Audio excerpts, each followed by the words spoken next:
大家好，这是西人梦啊。今天的话，我们来做2025年3月份最新的模组推荐，依然是按照发布顺序介绍。第一个是2月4日发布的文化兵种2，这个模组为不同的文化设计了不同的兵士插图，比如原版的轻步兵和重步兵，在匈牙利就叫做匈牙利轻步兵和匈牙利重步兵，在法国就叫做法兰西轻步兵和法兰西重步兵，数值呢是一样的，名字和插图不一样。另外也是加了一些新的兵士的。工程器械也有新的，规模和工程效率都有调整，感觉还挺有意思的，可以装来试一试。模组本身包括简体中文，相较于之前的版本，这个版本的兼容性更好。下一个模组快进到魏文帝，看名字就知道了，101%是国人作者。魏文帝叫什么呢？哎，对喽，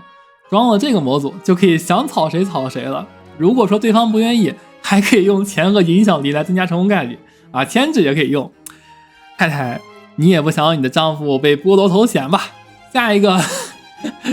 三晋之梦，这个是我做的。我本来呢是有一个很宏大的计划，包括了很多的宝物、几条事件链、一个新的活动类型等等。但是吧，因为我的英文啊、逻辑和编程什么的太烂了，制作过程真的举步维艰。这个模组之所以发布呢，是因为我打算先放点做好东西出来，然后以此激励自己。没想到放出来一点东西就是全部了。模组的内容非常简单啊，一个新的传承，5个新的传统，2个新的兵种，强度非常的高，因为我原本计划获取难度也非常高。另外啊，我能够在这么烂的基础下还能够做这些东西出来，说实话，95%的原因是因为我的身份，所以说能有良好资源。所以呢，我决定创建一个 CK3 模组开发的交流群，大家如果对模组开发感兴趣，有想法，并且刚好英文和逻辑什么也不错，那就欢迎加群，为社区做出自己的贡献。如果还会编程，那就更没问题了，相信你一定能够很快的入门，发布自己的作品，群号就发在评论区了。下一个王国建筑师，这个也是国人作者的模组，本 mod 新增了16种通用建筑，6个文化革新，并且大幅优化了原版的通用建筑修建条件，新增了一些可选的条件内容，修复了一些原版的 bug， 可以说是非常全面了。作者说下次更新可能还会有添加建筑槽的功能，当你看到这个视频的时候应该就更新了。大家对建筑感兴趣的话，可以同时看一看作者的其他作品，庄园建筑师、奇观建筑师和自动建筑师。下一个死神索命，这个还是国人作者的模组，这是一个新的人口控制模组，类似于之前的灭霸模组啊。但是呢，这个模组有着更加好的性能，图形化设置面板，自由调节功能设定，更多的可选清除规则，兼容性也更好，对2向箔和 AGOT 都有相关规则， POD 黑暗亲王也有相关设定，可以设置不杀永生。之前订阅了灭霸模组小伙伴，现在可以试一试全新的国产死神模组。下一个一剑斗鸡，每过半年就会有一个随机的领主随机向周边国家发动降服战争，发动战争的 AI 会有优势，以加快斗鸡进程。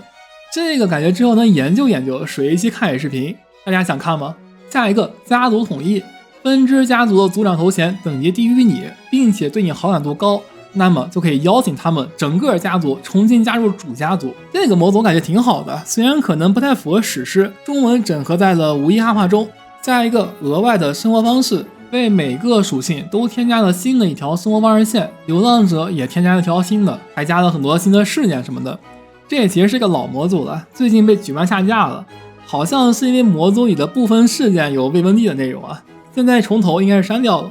下一个玻璃联邦，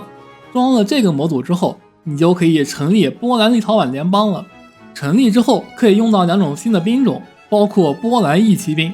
每过10年还可以召开一次色母议会，金玻璃有福了。中文整合在集成汉化中。下一个沟通效率，这个模组改变了游戏分成的机制，开启了之后，距离首都越近的分成交税越多，距离首都越远交的税就越少，离得非常远的话甚至会少交一半的税。好感度也会随着首都的距离而降低，山高皇帝远，分成变刁民。中文整合在集成汉化中。下一个发展度增长设置，字面意思可以使用游戏规则来修改伯爵领发展度的速度，上下限是 50%， 感觉应用场景还挺多的，大家感觉用得到可以订阅试试。中文整合在集成汉化中。最后一个自治教会，不喜欢罗马教廷，但是又不想教改当异端，那就装这个模组，成立自治教会，指定宫廷主教为信仰领袖，之前和罗马教皇的互动，现在可以对宫廷主教使用。这个模组确实有意思啊，不知道还会不会有什么延伸的拓展。中文整合在集成汉化中。好了，这就是整个2月份最新模组推荐了。